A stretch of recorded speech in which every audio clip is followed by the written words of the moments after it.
शुक्राना गुरुजी, अनंतम शुक्राना हमारे गुरुजी महाराज का। ओम नमः शिवाय, शिवजी सदा सहाय। ओम नमः शिवाय, गुरुजी सदा सहाय। शुक्राना, अनंतम शुक्राना। शिव पुराण में तृतीया शतरुद्र संहिता में अब 12th चैप्टर है, शर्भावतार वर्णन। सनत कुमार जी बोले, हे नंदीश्वर जी, इसके पश्चात क्या हुआ? नंदीश्वर बोले, जब वीरभद्र ने ऐसा कहा तब नृसिंह जी अत्यंत क्रुद्ध होकर उन पर झपट पड़े। फिर तो आकाश में व्याप्त शिवजी को तेज प्रकट हो गया और वीरभद्र जी ने नृसिंह को अपनी भुजाओं में बांधकर इस प्रकार पकड़ लिया कि वे अत्यंत ही व्याकुल हो गए। फिर विष्णु जी को लेकर ऐसे उड़े कि भगवान शिव के वृषभ के नीचे लाकर डाल दिया। विष्णु व्याकुल हो गए। सब देवताओं और मुनीश्वरों ने शिवजी की स्तुति की। शिवजी से गृहीत तथा परवश विष्णु का शरीर दीन हो गया। वे अंजलि बांध और मनोहर वचनों द्वारा शिवजी की स्तुति करने लगे। नरसिंह शिवजी से पराजित हो अशक्त हो गए और वीरभद्र ने उनके संपूर्ण अवयवों को अपने में लय कर लिया। सब देवता उन कल्याणकारी परमेश्वर की स्तुति करने लगे। तब देवताओं के इन वचनों को सुनकर परमेश्वर उन परातन देवताओं और महर्षियों से बोले कि आप लोग घबराइए नहीं, इससे विष्णु की महत्ता कुछ न्यून नहीं होगी, मतलब कुछ भी कम नहीं होगी। वह अब भी मेरे भक्तों के वरदाता और मेरे भक्तों से नमस्कृत हुआ करेंगे। ऐसा कहकर वे पक्षीराज नृसिंह जी के शरीर को लेकर पर्वत पर चले गए। तभी से भगवान शंकर नृसिंह जी के कर्मधारी हुए और अपनी मुंडमाला में उनके मुख को मिला लिया है। जय गुरु जी। शुक्राना गुरु जी। ओम नमः शिवाय, शिवजी सदा सहाय। ओम नमः शिवाय, गुरुजी सदा सहाय। बहुत बड़ी बात है ये, बहुत बड़ा सत्संग है एक तरीके का, जो गुरुजी हमें बताना चाहते हैं शिव पुराण के थ्रू। अच्छा, अब 13th चैप्टर है, विश्वानर को वरदान।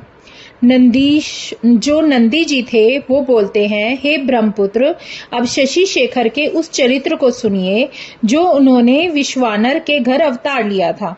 पूर्व समय में नर्मदा के तट पर नरमपुर नामक एक नगर था, जिसमें शिव भक्त विश्वानर नामक एक मुनि रहता था। वह संपूर्ण शास्त्रों का वेत्ता और शिवजी के चरणों में निपुण तथा लोकाचार में चतुर था। शुचिष्मति नामक ब्राह्मण की कन्या से उसका विवाह हुआ। उसकी पतिव्रता स्त्री ने उसकी बड़ी सेवा की तो उसने प्रसन्न होकर उसे वर देना चाहा। पत्नी ने कहा, यदि आप प्रसन्न हैं तो मुझे महादेव के समान पुत्र दे दो। उसके वचन सुनकर वह व्रती ब्राह्मण समाधि में स्थित हो इस पर विचार करने लगे कि स्त्री ने कितना दुर्लभ वर मांगा है, परंतु जो कुछ भी हो भगवान शंभु की इच्छा के बिना कुछ नहीं होता। ऐसा विचार कर एक पत्नी व्रत में स्थित ब्राह्मण ने अपनी पत्नी से कहा, विश्व के ईश्वर भगवान शिव हैं, मैं वहां तप करने जाता हूँ। ऐसा कहकर वह काशी में जा मणिकर्णिका घाट पर उनके दर्शन कर अपने सैकड़ों जन्मों के पाप दूर किए तथा वहां के विश्वेश्वर आदि शिवलिंगों के दर्शन किए। अब कुआं, बावड़ी और तालाबों में स्नान कर संपूर्ण तीर्थ स्थानों में पिंड दान किया। फिर सहस्रों प्रकार के भोजन आदि से वहां के ब्राह्मणों एवं मुनियों को तृप्त करके सब लिंगों की पूजा योग्य यथाचित उपचार पूजन करके और बार बार यह विचारता रहा कि क्या इन लिंगों द्वारा पुत्र कामना निश्चिता को प्राप्त होगी। उसे ज्ञात हुआ कि अवश्य ही वीरेश लिंग इसके लिए प्रशंसनीय है। उसने वर्षों तक उस लिंग की पूजा द्वारा अपनी स्त्री के मनोरथ को सिद्ध करना चाहा। इस प्रकार उस धीर कृत ब्राह्मण ने उस वीरेश लिंग की यथाविधि पूजा की। 1 वर्ष तक निराहार और केवल जल पीकर अद्भुत तप किया। तब 13वें महीने में जब एक दिन वह प्रातःकाल त्रिपथगा गंगा, ये गंगा मैया का एक वो स्थान है जहाँ का नाम है, उसके जल में स्नान करके लिंग का पूजन करने गया तो उसी समय उस तपोवन लिंग के मध्य भाग में स्थित हुए 8 वर्ष के एक सुंदर बालक को देखा, जो बड़ा ही सुंदर पीली जटा और मुकुट लगाए नग्न तथा हंसता हुआ उसकी ओर देख रहा था। उस बालक को प्राप्त कर मुनि के हर्ष का अंत ही नहीं रहा। उन्होंने रोमांचित हो हृदय से बार बार उसे नमस्कार किया। 8 पद्मों से युक्त उस परमानंद शंभु की स्तुति कर उन्हें संतुष्ट किया। तब इस प्रकार जब वे ब्राह्मण ने अपने हाथ बांधकर पृथ्वी पर गिरकर उन्हें दंड प्रणाम किया तो उस बालक ने अत्यंत प्रसन्न हो विश्वानर से कहा कि ब्राह्मण, मैं तुमसे प्रसन्न हूं, वर मांगो। इस पर विश्वानर ने कहा, प्रभु, आपसे कुछ भी अज्ञात नहीं है, मुझे मांगने से ऐसा दीन वचन क्या कहते हैं? हे महेश, आपकी जैसी इच्छा हो वैसा कीजिए। तब विश्वानर के वचन सुनकर बालक रूप उस पवित्र देवता ने कहा, विश्वानर, तुमने जो शुचिष्मति से पुत्र होने का विचार किया वह शीघ्र ही पूरा होगा। मैं स्वयं ही तुम्हारी स्त्री से पुत्र रूप से प्रकट होऊंगा और वहां मेरा नाम गृहपति होगा। अभिलाष्टक स्तोत्र जो शिवजी के समीप में पाठ करेगा उसे 1 वर्ष में दायक होंगे। वे वंध्या के भी पुत्र करने वाला अभिलाष्टक स्तोत्र है। शिव अंतर्ध्यान हो गए और विश्वानर अपने घर चला गया। जय गुरु जी। 14th चैप्टर है गृहपति अवतार। नंदीश्वर बोले, उस ब्राह्मण ने घर में आकर अपनी स्त्री से सब समाचार कह सुनाया। समय पर उसकी स्त्री गर्भवती हुई। शुभ लगन में सुंदर योग होने पर चंद्रमा के समान मुख वाला पुत्र उस ब्राह्मण की स्त्री शुचिष्मति से सूतिका ग्रह से उत्पन्न हुआ। देवताओं ने दुदुम्भी बजाई। मरीचि, अत्रि, पुलह, पुलस्त्य, क्रतु, अंगिरा, वशिष्ठ, कश्यप, अगस्त्य, विभांड, मुदगल, लोमश, लोमचरण, भारद्वाज, गौतम, भृगु, गालब, गर्ग, जातकर्ण्य, हर्षाक्षर, आपस्तंभ, याज्ञवल्क्य, यज्ञ, वाल्मीदिक, शतातप, लिखित, शिलाद, शंख, जमद अग्नि, संवर्त, मतंग, भरत, अंशुमान, व्यास, कात्यायन, कुत्स, शौनक, ऋषि श्रृंग, दुर्वासा, शुचि, नारद, तुम्बरु, उत्तंक, वामदेव, देवल, हारीत, विश्वामित्र, भार्गव, पुत्रों सहित मृकंड, पर्वत, दारुक, धौम्य, उपमन्यु, वत्य, आदिक मुनि और बहुत सी मुनि कन्याएं उस पुत्र की शांति के लिए विश्वानर के आश्रम पर आए और बृहस्पति सहित ब्रह्मा तथा विष्णु, नंदी और भंगी गणों सहित पार्वती सहित शिवजी, महेंद्र आदि देवता तथा पातालवासी नाग अनेक प्रकार के रत्न आदि लिए नदियों सहित समुद्र और अनेक स्थावर पर्वत आदि जंगम रूप धारण कर उस महोत्सव में आए और ब्रह्मा जी ने बालक का जातकर्म संस्कार किया और श्रुतियों को विचार कर उसके अनुरूप उसका गृहपति नाम रखा। उसकी रक्षा का उपाय किया, बहुत सा आशीर्वाद दिया। फिर शिवादिक देवता अपने अपने वाहन पर चढ़कर अपने धाम को गए। सबने शुचिष्मति के भाग्य की प्रशंसा की और कहा कि शिव भक्त धन्य है जिनके अर्चन से आज स्वयं शिव एवं रुद्र ही इनके घर प्रकट हो गए। पश्चात पिता ने उस बालक के समय समय पर होने वाले सभी यथोचित संस्कार किए। 5वें वर्ष में यज्ञोपवीत किया। फिर उपा कर्म करके 1 ही वर्ष में सांग पांग कर्म से सब वेदों को पढ़ा दिया। और जब बालक 9 वर्ष का हुआ तो माता पिता की सेवा में रत उस बालक को देखने के लिए नारद जी वहां आए और उसके भाग्य वैभव को कहा कि इसके और सब भाग्य तो अच्छे हैं, परंतु 12वें वर्ष में इसको बिजली और अग्नि से भय है। ऐसा कहकर नारद जी वहां से चले गए। जय गुरु जी। 15th चैप्टर है गृहपति का वर्णन।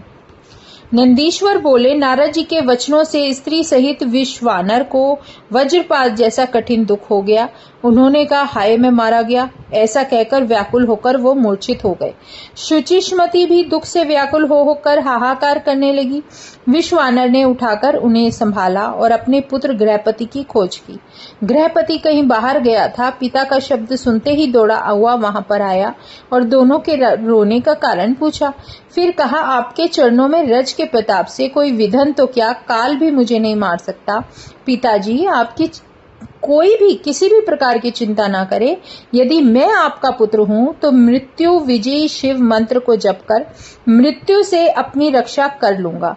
यह सुनकर माता पिता ने संतोष की सांस ली और कहा, वत्स, अवश्य मृत्युंजय शिव की आराधना से समस्त विघ्नों का नाश हो जाता है। इसी प्रकार जब श्वेत केतु कालपाश में बांधा गया था तो शिवजी ने उसकी रक्षा की थी। शिलाद के 8 वर्ष के पुत्रों को मृत्युग्रस्त देकर शिवजी ने उसे अपना बना लिया था। फिर प्रलय अग्नि के समान घोर हलाहल विष को पान कर शिवजी ने ही तीनों लोगों की रक्षा की थी।